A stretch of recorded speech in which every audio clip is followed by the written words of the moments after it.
mbind mi yow ubbeeku na mais yow lan moo ci sa xalaat ci ubbi bi beneen bi mooy li si gën a doy waar ak nit ñi di ko wax mooy primo votant yi ñi nga xamante ni tey mosuñu am carte d'identité opposition bi tamit dañoo bëggoon li nga xamante ni tey mooy récépissé yi ñu mën see inscrire loolu nag décret présidentiel bi nanguwul ñu inscrire ci récépissé yi ñenn ci opposition bi tamit jàpp nañ ne ñi ñu si jot a jël fii président dafa bëgg a gàllankoor ndaw ñi pour ñu nekk ci liste yow lan moo ci sa xalaat. d'abord loolu la ñu war a jëkk évacuer parce que ndaw ñi wax kenn xamul ku ñu faral ñii ngi faral Jean ñii faral Paul ñii faral Masamba ñii faral Mademba loolu bëgg a wax ne ndaw ñi loolu naafeq la au départ. ñaareel ba gis nga jàngul tari leneen la wax lu dul dëgg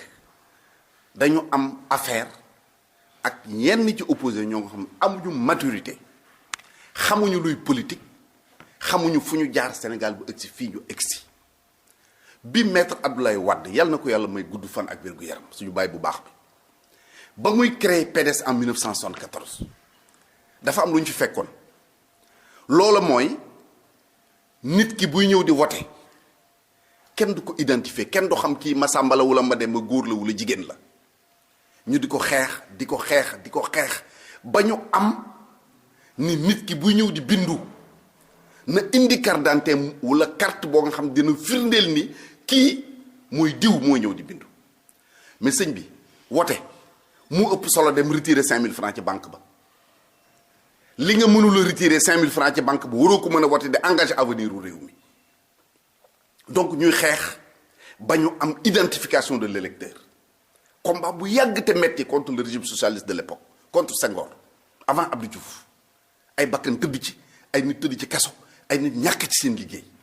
ba ñu am loolu c'est comme la loi 7902 du 29 janvier 79 la loi 7802 du 29 janvier 78 bi nga xam ni moo wax ni booy def manifestation du demande d'autorisation mais déclaration de réunion ngay def loi boobu ñu dem en 1978 lañ ko voté assemblée nationale ci xeex boo nga xam PDS moo ko jiite woon ñu di ko xeex ba loi boobu tey ñu dugal ko ci biir constitution bi nekkatu loi mu mais mu nekk un point de la constitution loolu ñu doon xeex ay ati at Ablaye Wade ay Amath Dansokho Ablaye Bathily à l'époque Landing Savané ñeneen ak ñeneen di ci xeex ñu nekk ay ndaw ànd ak ñoom ba ñu aboutir ci ba am ko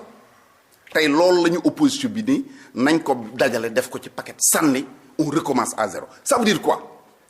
tey ku yor sa extrait de naissance wala lu mën nga dem voter ji gis nga bu ko gouvernement bi nangu woon balay suba nga déggaat même opposition bi ni voilà. non inscrire la ñu wax inscription bi laay wax. parce que la base mooy inscription. waaw mais récépissé mën nga inscrire xanaa ci récépissé. récépissé lan. carte d'identité. mais non attends dama lay wax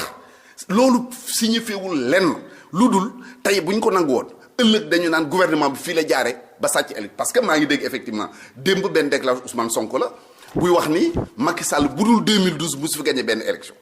élection yëpp dañ koy fabriquer techniquement pour mën ko gagné ma bëggoon nañ ñu leeral ma naka la ñuy fabriquer élection techniquement man démb dem naa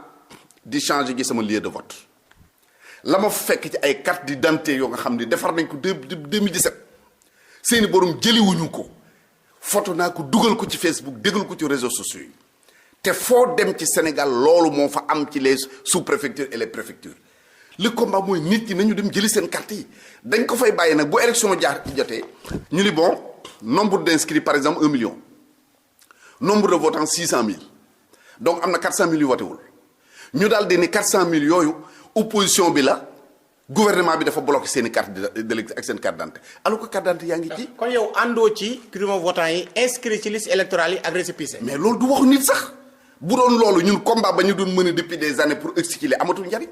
te duma nañ ñu ci tëj nañ ñu ci dàq nañ ñu ci. ay nit dee nañ ci mais ñenn ñi dañuy wax ne président bëggul ndaw ñi inscrire ndax ndaw ñu bari ànduñoo ak moom ndax Sonko nee na 80 pour ñoom am nañu ay xibaar que ne 80% àndatuñoo ak président Macky Sall. xam nga loolu yàgg nañ ko wax Sénégal 2019 bañ ciy def dañ ñëwoon Macky Sall du bokk sax deuxième tour. léegi waxi la ay ndax bay naq sax dëgg la waxu Balla Pouye la loolu waxu ay waxu caaxaan la non attends il faut être sérieux gis nga élection boo ci yeggul xamoo élection nu muy demee ñun tuuti expérience bi ñu am ci élection jël nañu nit utal ko carte d'identité wutal ko d'abord extrait de naissance yóbbu ko mu am extrait de naissance amu ko woon sax xëy na ci njëlbeen mu wutal am extrait de naissance yóbbu ko mu wut carte d'identité yóbbu ko mu inscrire yóbbu ko mu jëli carte d'électeur am yóbbu ko jouer élection mu voté contre yow. absolument donc taxaw naa ñii kii la ñu faral ñii kii yooyu du ça ne repose sur rien du tout. d'accord gis nga li erreuru sénégalais yi les hommes politiques sénégalais mooy ñaar la benn bi defe nañ ni mën nañ manipuler opinion bi beneen bi ñu jàpp ni te bii moo indi bëlee jàpp ni ñu ëpp sénégalais yi xel alors que ñi nekkul ci parti yi benn ñoo ëpp ñoo gën a bari fuuf ñi nga xam ne bokku ci benn parti politique seen kër la ñuy tëdd di déglu di xool bu wootee jotee ñu seet ki leen doy ñu dem voteel ko ñu ëpp ci réew mi ensuite ñooñu ñu gën a bëri ñu nekk ci terrain politique bi di wax ñooñu leen ëpp expérience politique parce que dama lay wax koo nga xam ne Macky Sall la dugal ci politique mënu fa am expérience boo ñu jaay koo nga xam ne fonction moo la dugal ci politique mais du conviction mënoo am expérience boo ñu jaay mënoo am xam-xam boo ñu jaay koo nga xam bu ñu la xamee tey Macky Sall tax sénégalais xam la ñun mënoo am expérience boo ñu jaay. yow da nga jàpp ne Ousmane Sonko amul expérience ci élection. non man waxuma Ousmane Sonko ñëpp laa wax maanaam li may wax ku ci mbubb la bon ku ko natt bu yem cee boor yow rek ca nga bokk. d'accord léegi moom njiitul Pastef tamit déclaration bi wax na ne li nga xam ne mooy commission yi su dee commission yi tey par exemple tey ñi nga xam ne ñoo bokk APR dañoo bëgg a ngar daajoo commission yi di bëgg a fexe daal ba seen nit kese di bindu ñu wax na ñu bloqué li nga xam ne mooy commission yi nee na tamit technique boobu ngay wax noonu mooy. fi nga xam ne du fa majorité mu fexe ba transféré fa li nga xamante ni tey mooy ay électeurs ci gox yi nga xamante ni tey jàpp na ne favorable na ko loolu tamit yow lan moo ci sa xalaat. non ndax Sénégal damay toog ba damay rêvé xam nga démb man wax naa la dem naa centre d'inscription bu Yoff bi nekk sous préfecture bi